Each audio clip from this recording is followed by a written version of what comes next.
وعلى آله وصحبه أجمعين ومن تبعهم بإحسان إلى يوم الدين وبعد فأعوذ بالله من الشيطان الرجيم بسم الله الرحمن الرحيم سبحانك لا علم لنا إلا ما علمتنا إنك أنت العليم الحكيم قال الله تعالى إكراما لحبيبه ونبيه إن الله وملائكته يصلون على النبي يا أيها الذين آمنوا صلوا عليه وسلموا تسليما اللهم صل على سيدنا ومولانا محمد وآله وبارك وسلم صلاة وسلاما عليك يا رسول الله صلی اللہ علیہ وسلم۔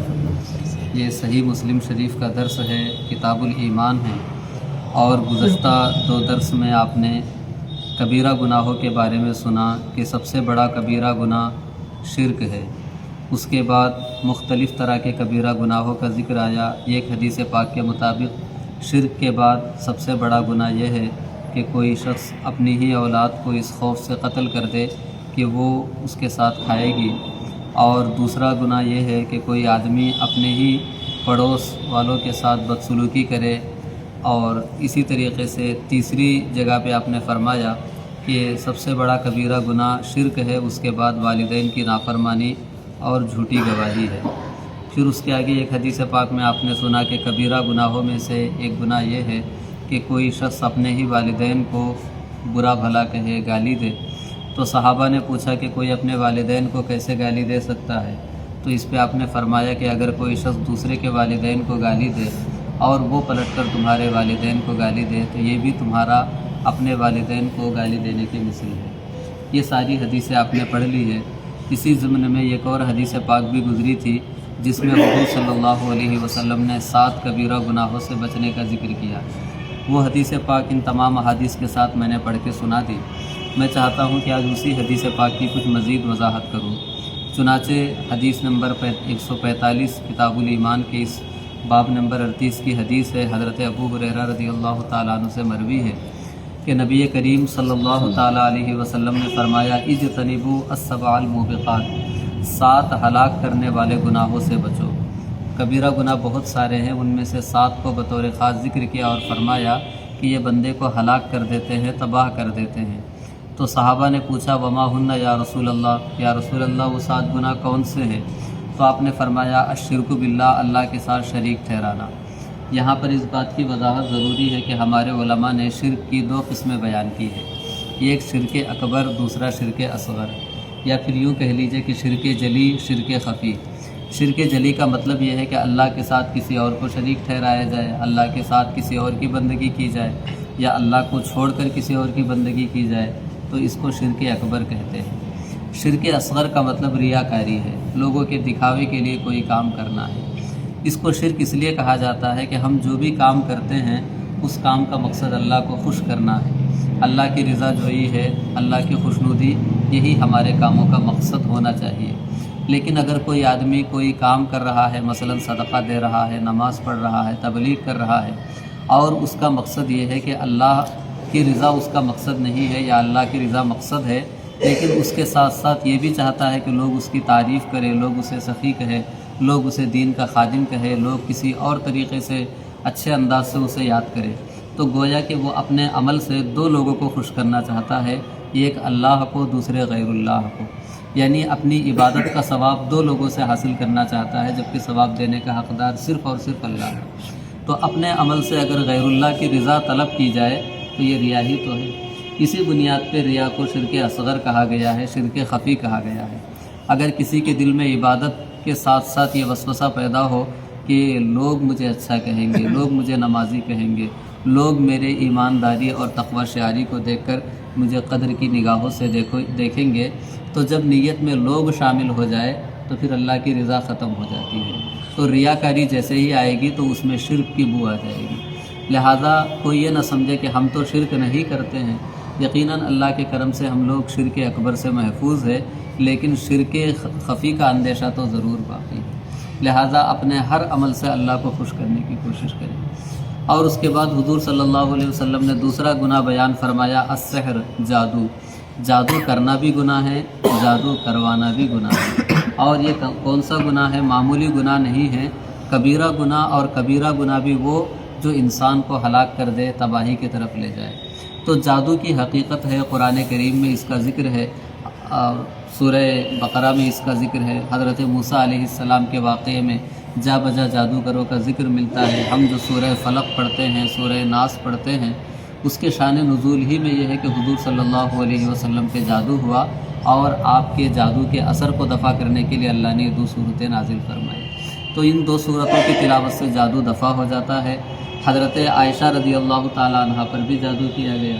تو جادو ہوتا ہے تو جادو کرنا بھی کبیرہ گناہ ہے، جادو کروانا بھی کبیرہ گناہ ہے، اور جادو سیکھنا کہ اس مقصد کے تحت کہ ہم دوسرے کے اوپر جادو کریں گے، یہ بھی کبیرہ گناہ ہے۔ ہاں، اگر کوئی اس مقصد سے سیکھتا ہے کہ میں جادو سیکھ کر کے، جادو کا علم سیکھ کر دوسرے کے جادو کو دفع کر دوں گا، تو اس نیک مقصد کی بنیاد پہ اس کی اجازت ہے۔ اس کے علاوہ جادو سیکھنا، سکھانا اور کرنا، کروانا، یہ سب کبیرہ گناہ ہے۔ اس کے بعد حضور صلی اللہ علیہ وسلم نے فرمایا وَقَتْلُ النَّفْسِ الَّتِي حَرَّمَ اللَّهُ إِلَّا بِالْحَقِّ، اللہ نے جس جان کو حرام کر دیا ہے اس جان کو قتل کرنا۔ تو کسی مسلمان کو اس کا حق نہیں ہے کہ وہ دوسرے مسلمان بھائی کا خون بہائے۔ صرف مسلمان کا خون محفوظ ہوتا ہے، 3 مقامات ایسے ہوتے ہیں جہاں پر خون بہانے کی اجازت ہے، اسے مارنے کی اجازت رہتی ہے۔ اس میں سے سب سے پہلا یہ ہے کہ کوئی کسی دوسرے کو قتل کر دے تو بس بدلے میں اسے قتل کیا جا سکتا ہے۔ کوئی شادی شدہ ہے، اس کے باوجود بدکاری کرے تو اس کی سزا میں قتل کیا جاتا ہے۔ اور تیسرے نمبر پہ یہ کہ اگر کوئی دین حق چھوڑ کر کے مذہب حق سے منحرف ہو جائے، دین کے سے مرتد ہو جائے، تو اس کی بھی سزا مذہب اسلام میں قتل ہے۔ اس کے علاوہ قتل نہیں کیا جا سکتا ہے۔ اس کے بعد آپ نے فرمایا کہ چوتھا کبیرہ گناہ اکل مال الیتیم، یتیم کا مال کھانا ہے۔ تو یتیم جو ہوتا ہے معاشرے میں وہ قابل رحم ہوتا ہے، اس کے اوپر رحم کرنا چاہیے۔ یتیم ہے تو اس کا مطلب یہ کہ ہم اپنا پیسہ اس کو دے کر کے اس کو پروان چڑھائیں۔ لیکن اگر کوئی ایسا آدمی ہے کہ یتیم کے اوپر رحم کرنا تو الگ چیز ہے، جو یتیم کا مال ہے اسی کو کھایا جا رہا ہے، تو اس کو آپ کیا کہیں گے؟ وہ کبیرہ گناہ ہے۔ قرآن کریم میں ہے ان الذین یاکلون اموال الیتامی ظلما انما یاکلون فی بطونہم نارا، جو لوگ ناحق یتیم کا مال کھاتے ہیں وہ کھانا نہیں کھاتے ہیں، مال نہیں کھاتے ہیں، جو وہ کھا رہے ہیں وہ پیٹ میں جہنم کی آگ کی شکل میں کھانا جا رہا ہے۔ جتنا وہ کھائیں گے تو وہ سب جہنم کی آگ ہے۔ تو پیٹ میں جہنم کی آگ اگر کوئی پہنچانا چاہتا ہے تو وہ یتیم کا مال کھائے، جسے اللہ سے ڈر ہو وہ یتیم کے مال کو ہاتھ نہ لگائے۔ اس کے بعد فرمایا وَأَكْلُ الرِّبَا، سود کھانا۔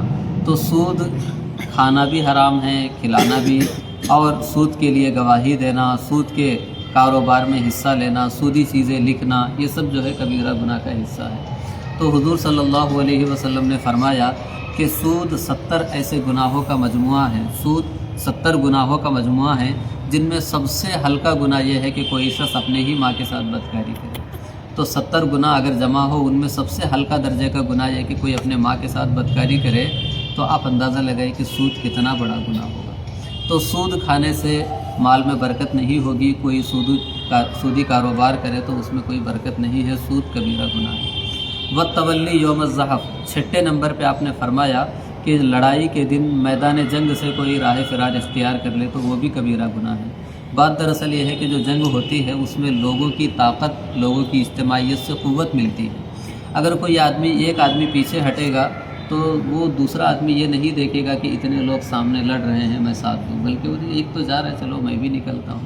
اب ایک کے بعد دوسرا، دوسرے سے تیسرا، سب نکلتے رہیں گے تو جو لوگ سامنے لڑ رہے ہیں ان کی ہمت ٹوٹ جائے گی۔ تو جس مقصد کے تحت یہ جنگ ہو رہی ہے، لڑائی ہو رہی ہے، وہی مقصد پامال ہو جائے گا، فوت ہو جائے گا۔ لہذا میدان جنگ سے راہ فرار اختیار کرنا یہ کبیرہ گناہ ہے۔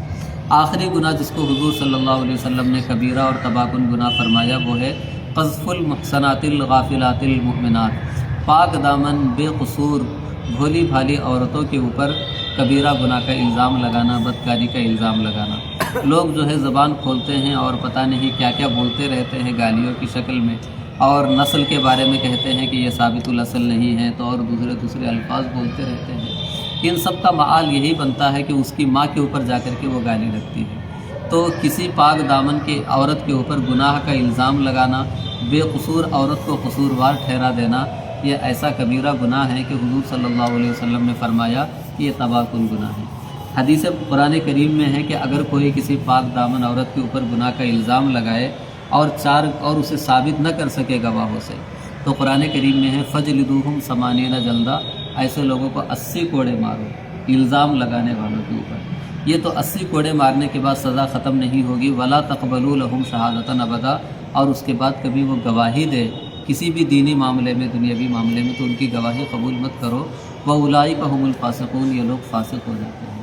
تو کسی عورت، کسی مرد، کسی مسلمان کی عزت اتنی ہلکی نہیں ہے کہ جو منہ میں آیا بک دیا اور اس کے بعد جو ہے آرام کے ساتھ گھومتے پھرے۔ نہیں، اللہ تعالیٰ نے ہر شخص کو اس کی عزت کی حفاظت کی ذمہ داری لی ہے۔ اللہ تعالیٰ ہر شخص کو اس کی عزت اسلام میں ہر ایک کی عزت محفوظ ہے۔ بطور خاص بے قصور عورتوں کی عزت کو اگر کوئی پامال کر دے تو آگے کون اس سے شادی کرے گا؟ آگے پھر معاشرے میں اس عورت کا کیا ہوگا؟ اس بنیاد پہ کبیرہ گناہ ہے کسی عورت کے اوپر الزام لگانا۔ تو 7 چیزوں میں سب سے پہلے شرک ہے، دوسرے جو ہے جادو ہے، تیسرے ناحق کسی کو قتل کرنا ہے، چوتھے نمبر پہ یتیم کا مال کھانا ہے، 5ویں نمبر پہ سود کھانا ہے، 6 نمبر پہ میدان جنگ سے راہ فرار اختیار کرنا ہے، اور 7ویں نمبر پہ پاک دامن بے قصور عورتوں کے اوپر گناہ کا الزام لگانا ہے۔ حضور صلی اللہ علیہ وسلم نے فرمایا کہ یہ 7 تباہ کن گناہ ہیں، تم ان گناہوں سے بچتے رہو۔ اللہ رب العزت کی بارگاہ میں دعا ہے کہ وہ ہم سب کو حسن عمل کی توفیق عطا فرمائے۔ بسم اللہ الرحمن